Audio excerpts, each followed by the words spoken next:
जेव्हा कधी शौचाला जायचं असतं किंवा पॉटी करायची असते तर ती अक्षरशः ओरडून आम्हाला सांगते आणि आम्ही तिला मग जेव्हा बाहेर नेतो तेव्हाच ती बाहेर जाऊन ती सुसू करते आणि पॉटी करते. एवढी ती म्हणजे सवयी तिच्या एवढ्या बदलल्या.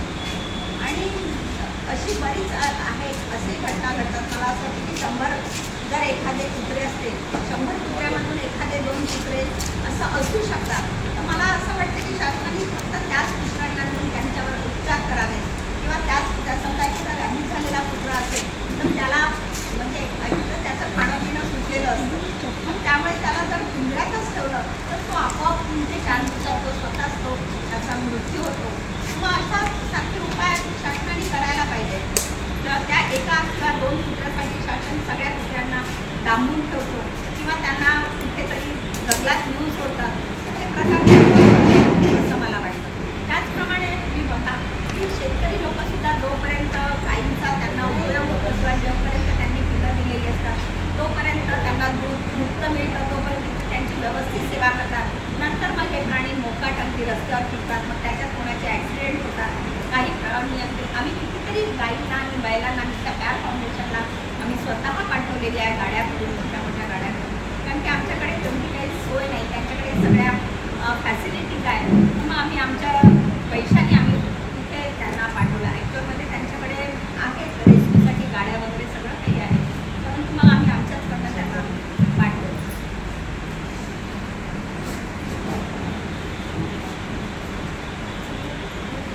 आता बघ तुझा एक स्टेटस बघितलं होता की तू एका पपीला दवाखान्यात घेऊन जात होते, त्याच्यानंतर त्याचा मृत्यू झाला आणि त्याचं तू फिनरल सुद्धा केलं. मग एखादा सिरियसपणे तुझ्याकडे आला, दगावला, तर त्यांच्याबद्दल तुझ्या भावना कशी जपतेस? ते त्यांच्यावर आपला जीव बसलेला असतो, आपला जिव्हाळा असतो त्यांच्यावर, तर तुझ्या भावना कशी जपतेस? सध्या आम्ही रोज हे शेल्टरला जातो, त्यांच्यासोबत आम्ही वावरतो, खेळतो, बागडतो, त्यांची सेवा करतो. तर ते आमचे कुटुंब झालेलं आहे, आपुलकीने आमचं कुटुंब झालेलं आहे. जसं की आम्ही जेव्हा जातो तेव्हा ती अक्षरशः आमच्या जवळ खाली पकडून आणि त्यांचं असं खाली पकडून त्यांचं असं असतं की त्यांना असं असतं की प्रेमच हवं असतं. बटनवर आहे त्यांचं. आमच्या जवळ येतात, आम्हाला ती चाटतात आणि लाड करून घेतात आपल्याला. जेव्हा अशा एखादा कुत्रा दगावतो तेव्हा आम्हाला अतिशय वाईट वाटतं, सतत त्यांची आठवण येत असते. परंतु कधी कधी आम्ही खूप उपचार करून खूप प्रयत्न करून सुद्धा बऱ्याच जणांना, आता परवाच्या दिवशीचीच गोष्ट आहे, आमच्याकडे 4 ते 5 पिल्ला कोणीतरी ग्राउंडमध्ये आणली. काही दिवस ती अतिशय चांगली होती, चांगली खेळत होती आणि अचानक त्यांना गॅस्ट्रोची लागण झाली. त्यामुळे मग आम्ही त्या 3-3 पिल्लांना आम्हाला सकाळी आणि संध्याकाळी 3-3 तास आम्हाला त्यांना ड्रीप द्यावं लागायचं आणि त्यात आमचा बराच वेळ जायचा. पण एवढे प्रयत्न करून सुद्धा ती 3 पिल्लं वाचली नाही.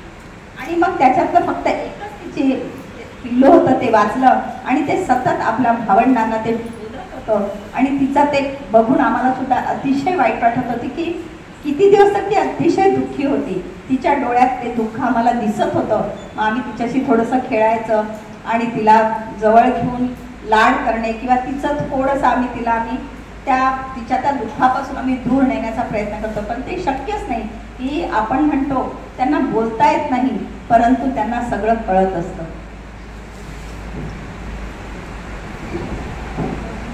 एखादा प्राणी समजा खूप सिरियस असेल किंवा तुला रात्रीच्या रेस्क्यूला मदत पाहिजे असेल तर तुला अशी वैद्यकीय सेवा लवकर मिळते का?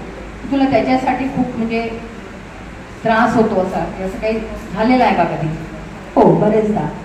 जर सकाळच्या वेळेस एखादा रेस्क्यू आले तर आम्हाला लगेच आम्ही दवाखान्यात नेतो किंवा आमच्या त्या शेल्टरला एक नर्स येते, तिच्याकडनं आम्ही उपचार करून घेतो. ह्या कामामध्ये आम्हाला आमच्या राजुऱ्याला नुकत्याच आलेल्या डॉक्टर धंदे मॅडम आहे, त्यांचं आम्हाला खूप सहकार्य लागतं. आम्ही बरेचदा आमच्याकडे जर एखादा प्राणी आला, आजारी प्राणी आला, तर आम्ही त्याचे व्हिडिओज काढून आम्ही त्यांना पाठवतो आणि मग ते त्याच्यावरती त्या ट्रीटमेंट लिहून पाठवतात. आणि मग कधी कधी समजा जेव्हा रात्री एखादा जर आजारी प्राणी आला तर मग आम्हाला काहीच करता येत नाही आणि मग आम्ही त्यांना एखादं सिरप किंवा एखादी पेन किलर वगैरे देऊन आम्ही त्यांना मग थोडंसं त्यांना मग त्या दुःखापासून आम्ही हे करतो की त्यांना त्यांचं दुःख कमी व्हावं त्यासाठी आम्ही प्रयत्न करत असतो. आणि अशातच मग आम्हाला माझे बरेचसे या प्रवासामध्ये बऱ्याच जणांची ओळख झाल्यामुळे इथले डॉक्टर कडूकर सर आहेत, त्यांना सुद्धा आम्ही व्हिडिओ पाठवतो, तर ते सुद्धा आम्हाला ट्रीटमेंट घेऊन पाठवतात. तसेच डॉक्टर सचिन ढालकरी म्हणून आहेत, ते सुद्धा मला यासाठी मदत करतात.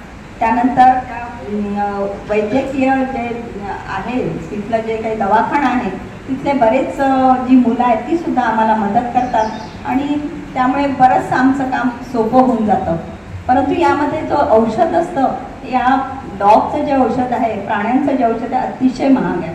तर त्यासाठी आम्हाला खूप सारे पैसे मोजावे लागतात आणि चालतो कसा तरी, कारण की आम्ही जे आहे जे डोनर आहे तर आम्हाला म्हणजे तसं जो हॉस्पिटल ज्यांचं जो मेडिकल आहे ते सुद्धा आम्हाला काही थोडंफार त्याच्यात आम्हाला कन्सेशन देतात आणि अशा प्रकारे आम्ही त्यांचं ते सगळं बघतो आम्ही.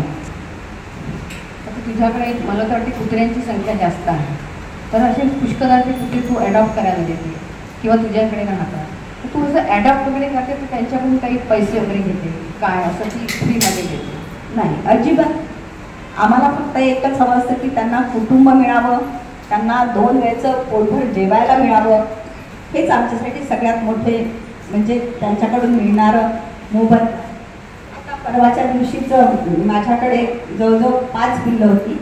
आम्ही ती नक्षत्र लॉन म्हणून आहे आमच्या तिथे राजुऱ्याला, ती 5 पिल्लं ते त्यामध्ये तिच्या आईनी त्यांना ठेवलं होतं आणि ती रात्री येताना तिचा ॲक्सिडेंट झाला.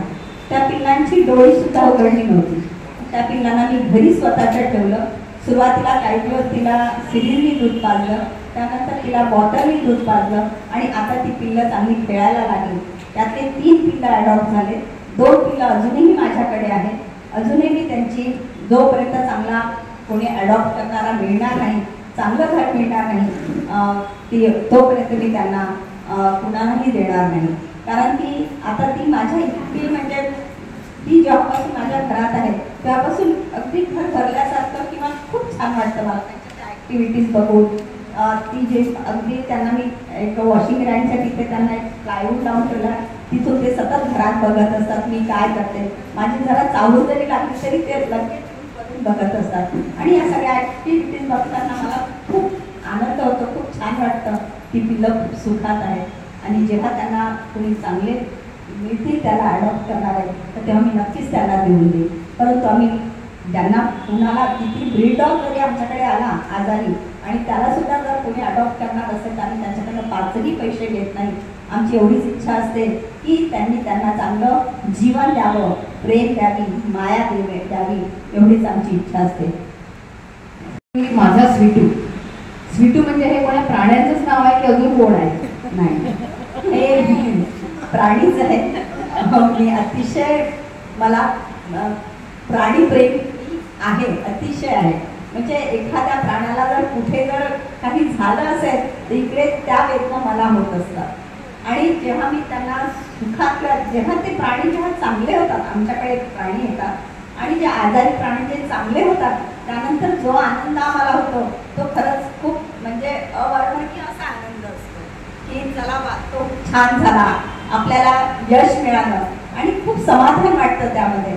त्यामुळे मग साधारणतः ते एक जे युवा आलं होतं आणि त्याला घेऊन मग तो फोटो काढला आणि त्यातलं मी लिहिलं की माय स्वीटू. माय स्वीटू म्हणजे खरंच ते सगळ्या प्राण्यांसाठीच आहे आणि खरंच मला प्राण्यांची अतिशय आवड आहे. कोणी मला वेड्यातही काढतं याच्यासाठी की काय मॅडम तुम्हाला म्हणजे आता रिटायर झाल्या तुम्ही तर तुम्ही आता घरी आराम करायला हवा, तर तुम्ही आता हे काय आपल्या मागे लावून घेतलं वगैरे असं बरेच जण मला म्हणतात. परंतु माझा नाईलाज आहे. इतक्यात तर माझे सगळे छंद बाजूला झालेले आहे. फक्त माझं शेल्टर आणि मी एवढं. परवा माझा पाय फ्रॅक्चर झाला तरी पण मला इतकी म्हणजे आसक्ती असते की एकदा डोळे भरून त्यांना बघितलं की मग मला रात्रीची शांत झोप येते. नाहीतर असं वाटतं की ते कुठे त्यांना जेवायला मिळालं की नाही व्यवस्थित, किंवा त्यांना जे औषध आम्ही जे रोजचं औषध देतो ते झालं की नाही. या कामासाठी मी आणि आमच्या ज्या रश्मी मॅडम आहेत त्या रामपूरला राहतात, तर त्यासुद्धा रामपूरवरून येतात आणि एक चक्कर त्या टाकतात आणि एकदा मी जाते. एक नर्स पण आम्ही ठेवलेली आहे, एक म्हातारा मनुष्य आहे जो त्यांची देखरेख करतो. तो जवळजवळ 9 ते 9:30 वाजता येतो आणि संध्याकाळी 6पर्यंत असतो तो त्यांच्या देखरेखीसाठी. मग त्यांना सगळं खायला प्यायला देणे एवढं करतं, पण औषधोपचार मात्र आम्हालाच करावा लागतो. दवाखान्यात नेणे करणे सगळ्या गोष्टी. परवाच्या दिवशी तर एक छोटं ब्रीडॉगच आमच्याकडे आलेला होता, CD झालेला होता. CD हा असा आजार आहे की त्याच्यात त्या प्राण्याचा एक अवयव निकामी होतो आणि अगदी छोटं ब्रीड होतं. आम्ही त्याला रेस्क्यू केलं आणि दुसऱ्या दिवशी बऱ्यापैकी ते चालायला लागलं आणि चांगलं त्याचा आम्हाला वाटलं हा झाला चांगला, परंतु मग 3ऱ्या-4थ्या दिवशी त्याचे मागचे पाय पूर्ण निकामी झाले. मग तशातच आम्हाला एक बरोड्याचे डॉक्टर शेंद्रे म्हणून आहेत, त्यांचा व्हिडिओ आम्हाला दिसला. आम्ही गाडी केली आणि त्याला आम्ही बरोड्यापर्यंत नेलं, परंतु तिथे सुद्धा काही त्याच्यावर उपचार होऊ शकले नाही. येता तो मृत्यू पावला. मग त्याच्या फ्युनरलसाठी कोणीच नव्हतं आमच्याजवळ. मग मी आणि मॅडम होतो आणि आमचा ड्रायव्हर होता. मग शेवटी त्या ड्रायव्हरने आम्हाला गड्डा खोदून दिला आणि आम्ही दोघींनी मिळून त्याचं फ्युनरल केलं. आणि तेव्हा असं वाटतं की चला, की आपण म्हणतो की आपण हे करू शकणार नाही, ते करू शकणार नाही, परंतु मग तेव्हा एक म्हणजे आत्मविश्वास अजून माझा वाढला की नाही, आपण लेडीज जरी असेल तरी आपण सगळं काही करू शकतो. उगाच आपण असं म्हणतो की नाही ही कामं पुरुषांनीच करावी वगैरे असं जे आपण म्हणतो, तर हे काही रास्त नाही. म्हणजे सगळीच कामं महिला करू शकतात असं मला वाटतं.